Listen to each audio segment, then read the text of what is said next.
trabaho ni Rodel. Yan. Isasalya sa bayan. May binilang mo ga? May ilan iyan? May 100 yan. 10 eh. 10, isang piling. 10 piraso. Aba, ay may ilang piling iyan? Bilangan mo na lang ang piling. Isa.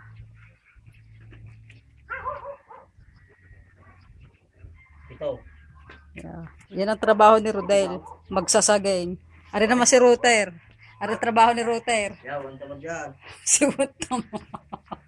Huntamar. May cellphone, may laptop sa harap.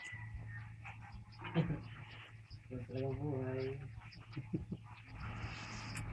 Oh, ari para kay Tikang. Kumusta? Kumustahin mo yung sister? Ito. Brother and basta. sister. Nasa diyan.